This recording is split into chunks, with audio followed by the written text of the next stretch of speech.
April 5th. You must be very careful, Margaret. It's a girl. Witness the birth. Bad things will start to happen. Evil things. Of evil. It's all for you. No, don't. The first omen. I believe the girl is to be the mother. Mother of what? Is the most terrifying. 666 is the mark of the devil. Movie of the year. It's not real. It's not real. What's not real? Who said that? The first omen. Rated R. Under 17 on a minute without parent. Only in theaters April 5th. Now streaming. Only on Disney+. My name is Taylor. Welcome to the Eras Tour. Experience Taylor Swift's record-breaking Eras Tour. Does anyone here know the lyrics? Taylor Swift The Eras Tour. Taylor's version. With 4 additional acoustic songs. Now streaming only on Disney+. This is Optimal Relationships Daily, episode 2110, Why Parents of Young Adults Should Do Their Own Report Card, by Dr. Jack Stoltzfus of parentslettinggo.com. Hello, everybody, and welcome back to ORD.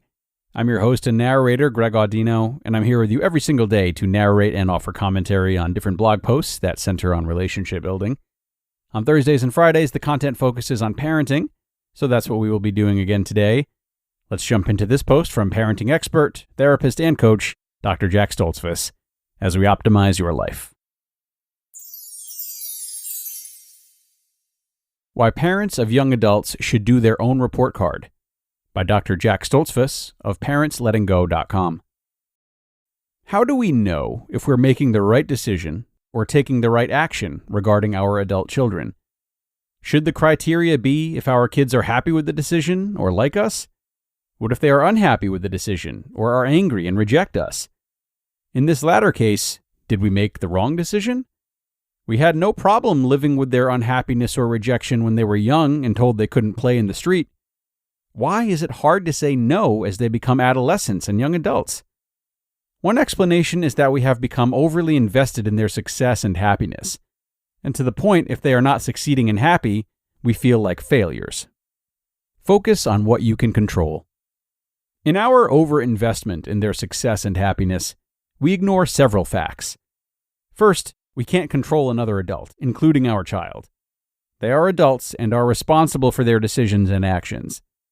And second, we are not responsible for their actions, or for that matter, their happiness.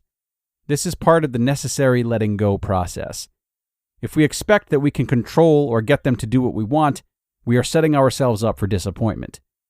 We can't control them or be responsible for them, but we are in control and responsible for our actions. As such, our criteria for whether we are doing well as parents must be the decisions and actions under our control. If we give our kids our report cards and ask them to grade us, we give up our power and responsibility and become susceptible to manipulation and intimidation. We need to do our report card. Parental report card. Recently, in working with a parent, I was asked what should be on the report card, or if I have any examples. My thoughts about what could be on the report card are as follows. Am I trying to control my young adult and believe I am responsible for their actions? Do I believe I am responsible for their success and happiness? Am I acting in love and not driven by fear of rejection, guilt, threats, resentment, hurt, etc.? Am I deciding or taking an action that is consistent with my principles, such as responsibility, keeping promises, telling the truth, etc.? Am I deciding or taking action to increase my adult child's independence or dependence on me? Do I demonstrate unconditional love for who they are as my son or daughter? Am I demonstrating a desire to have a better relationship with them by listening, seeking understanding, and asking for suggestions on how to be a better parent? Have I let go of guilt by apologizing for my shortcomings and mistakes as a parent? Have I forgiven myself for the past? Have I forgiven my son or daughter for actions that have been hurtful or offensive? Have I demonstrated backbone and stood behind my principles and values even if it means my adult child is unhappy with me? Have I acknowledged that I have to let go and have fully supported my kids' separate identity and autonomy? And Am I practicing good self-care? Exercise, diet, sleep, and close friends for support, so I have the stamina to be a strong and emotionally available parent. My guess is that you may be overwhelmed hearing this list and think you will never get a good enough report card to be a successful parent. I understand that the list is daunting. Don't try to overachieve.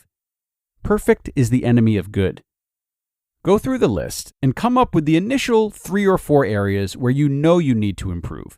And if you have a couple that you are currently acing, put those in so you can sustain your efforts in these areas and can be sure to get some good grades. Remember, this is your report card. So, you are grading your efforts, and be kind to yourself. Parents are the guiltiest segment of our society. At the end of the day or week, look in the mirror, review your actions, and grade yourself from A to F.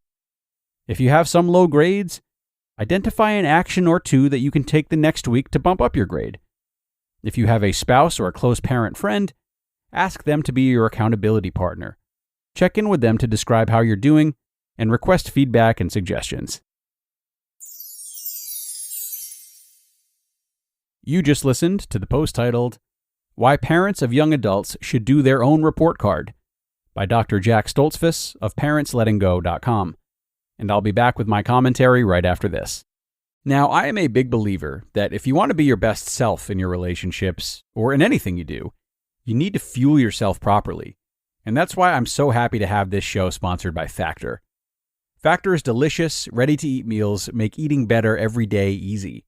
You'll have over 35 options a week to choose from, including keto, calorie smart, vegan and veggie, and more. And there's even more to enjoy with over 55 nutrition-packed add-ons that help make your weekly meal planning even more delicious.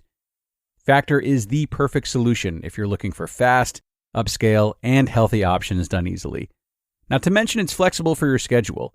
Get as much or as little as you need by choosing anywhere from 6 to 18 meals per week. Plus, you can pause or reschedule your deliveries anytime with no hassle whatsoever if something changes. So, head to factormeals.com/optimal50, that's optimal50, and use code optimal50 to get 50% off. That's code optimal50 at factormeals.com/optimal50 to get 50% off. Picture a wardrobe upgrade with quality essentials at an unbeatable price. Quince has you covered with timeless pieces that never go out of style. You'll have them in your closet forever. Quince has all the must-haves, like Mongolian cashmere crewneck sweaters from $50, iconic 100% leather jackets, and versatile flow knit activewear. And all Quince items are priced 50 to 80% less than similar brands. That's because by partnering directly with top factories, Quince cuts out the cost of the middleman and passes the savings on to us.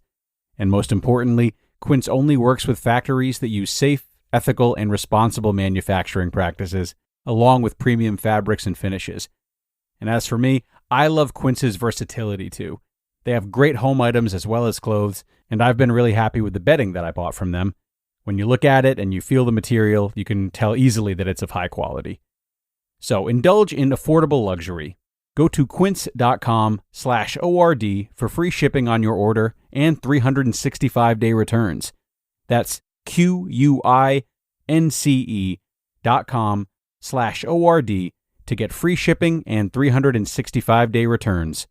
Quince.com/ORD. And thank you to Dr. Jack for this post, one that can definitely help parents to think more critically about the many facets of parenting.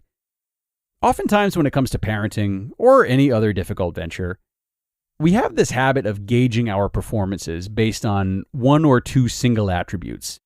Maybe they're the ones that seem the most popular, or they're the ones that mean the most to us for some reason. For example, we might consider ourselves to be great parents if we help our kids with homework and do a lot to help them excel in school. This would probably be the action of a parent who feels that education is the most important thing for their children, hands down. And that's fine. But if such a parent is only focused on education, they might be lacking or at least less open to the value of other parenting components. Maybe communication with their kids, helping to facilitate good friendships or chores around the house, just to name a few. So, use a post like this to remain cognizant of the many ways our kids need us to be there for them, there for ourselves, and how those ways can vary as they age from children into adults. But with that, we have reached the end for today. Thank you, as always, for coming out and making another episode possible, everyone. Enjoy your Friday if you are listening in real time, and I do hope you'll join us again over the weekend, where your optimal life awaits.